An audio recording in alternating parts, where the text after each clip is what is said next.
ত্রয়োদশ জাতীয় সংসদ নির্বাচনের দিন গণভোট অনুষ্ঠিত হয়েছিল। সে গণভোটে এদেশের জনগণের 70% মানুষ, 70% মানুষ গণভোটে হ্যাঁ প্রদান করেছে। সেখানে বিগত অন্তর্বর্তীকালীন সরকারের সময়ে যে সকল সংস্কার প্রস্তাবনাগুলো এনেছিল, সেই প্রস্তাবনার পক্ষে দেশের জনগণ তাদের মতামত ব্যক্ত করেছে।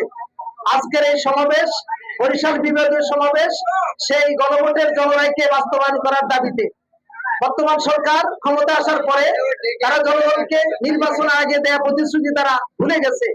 জুলাই সনদে তারা স্বাক্ষর করেছে, কিন্তু তারা জুলাই সনদ বাস্তবায়ন করতে বিভিন্ন ভাবে অস্বীকৃতি জ্ঞাপন করছে।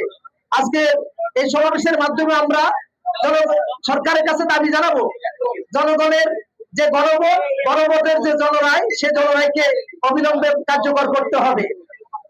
আমাদের ভোলা বরিশাল সেতু এলাকার জনগণের প্রাণের দাবি। এই সেতু না থাকার কারণে এলাকার মানুষ জনদুর্ভোগ বিভিন্ন ভাবে কষ্ট পাচ্ছে। এজন্য আজকের এই সমাবেশের উদ্দেশ্য হলো ভোলা বরিশাল সেতুর দাবিকে জোরদার করা।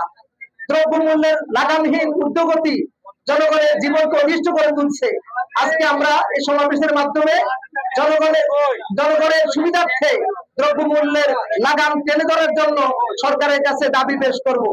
আজকে আমরা বোরহানুদ্দিন উপজেলা থেকে 2000-এর কাছাকাছি জনশক্তি নিয়ে বরিশালের উদ্দেশ্যে রওনা করেছি।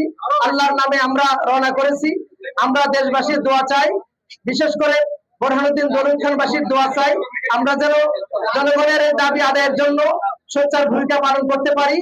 এবং যারা বিভিন্ন ভাবে আমাদেরকে সহযোগিতা করেছেন তাদেরকে আন্তরিক ধন্যবাদ, মোবারকবাদ জানাই। আসসালামু আলাইকুম।